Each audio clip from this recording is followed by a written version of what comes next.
Welcome to today's presentation on one of the most debated topics in nutrition science, and that has to do with non-sugar sweeteners. Today we want to break down the recommendations of the World Health Organization and other latest researches that is reshaping how we think about artificial sweeteners.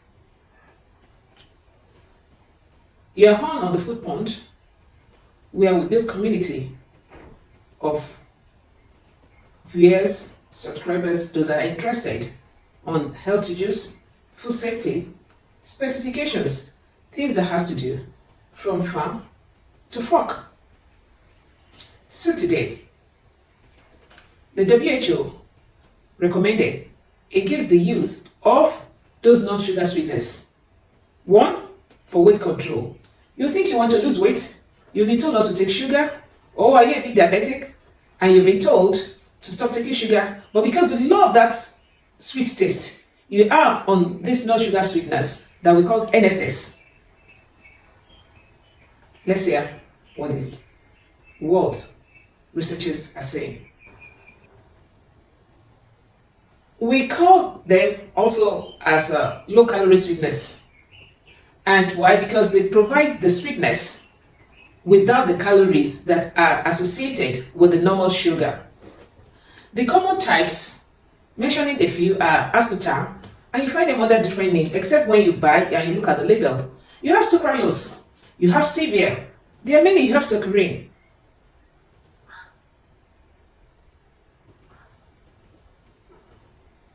Where do we find this NSS? You find them in your diet sodas. You say, no calorie, no sugar. Even in sugar-free gums, the chewing gums, you find them, does not contain sugar. There are some desserts that we take, the claim of low-calorie desserts. And there are a lot of thousands of processed foods where they use as substitutes for sugar. In May 2023, WHO, when they released this guideline, shocked most people, let me say that. And what was the shock? Who advised against the use of NSS to control body weight or to reduce the risk of non-communicable diseases, something like diabetes? The conclusion was there's no long-term weight loss benefit at all from the use of NSS. When you use NSS after a long period, rather than being positive, there are undesirable effects. The recommendations also included that there was no reduction in non-communicable disease risk.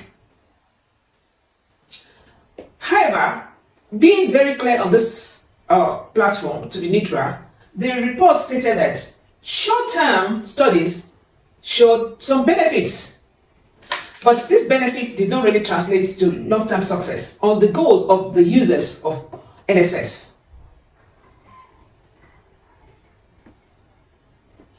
Let's look at it, some of those findings.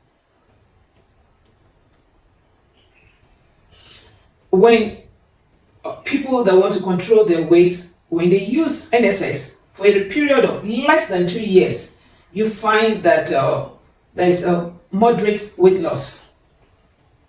However, when NSS is used for more than 2 years, 3 years, you observe that no sustained weight loss. In other words, no benefit of the usage.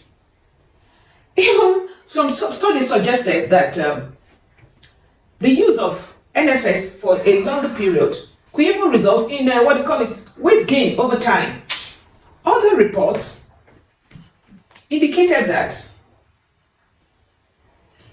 when people even use NSS, there could be increase in the risk of type 2 diabetes, which is a non-communicable disease. Also linked to cardiovascular diseases. And another thing is having possible negative effects on the gut microbiome. Some researchers countered the recommendations of WHO based on the fact that the short-term studies was too short. And there is a belief that irrespective of whatever may be said about NSS, the usage is still a safer alternatives to sugar consumption.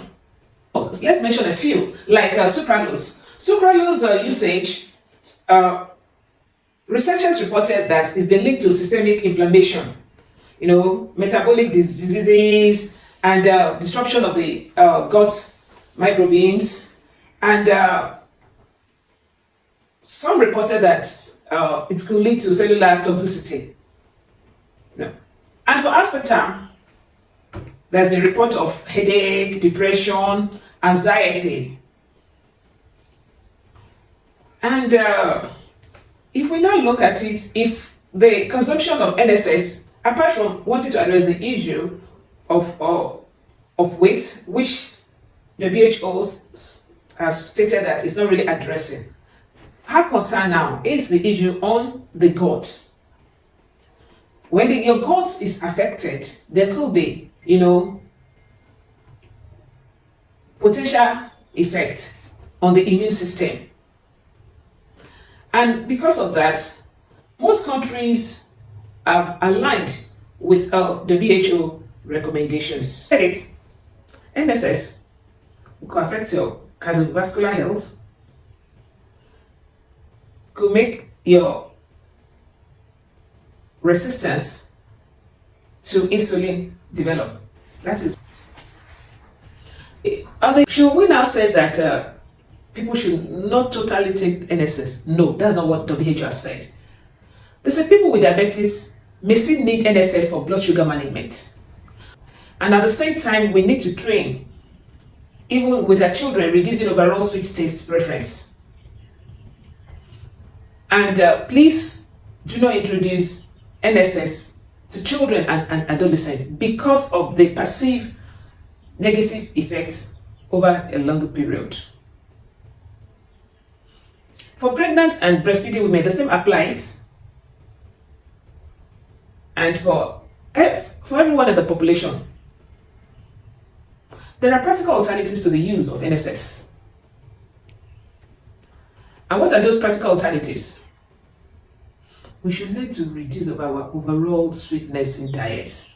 It's just a matter of habit. And please try to choose water over diet drinks.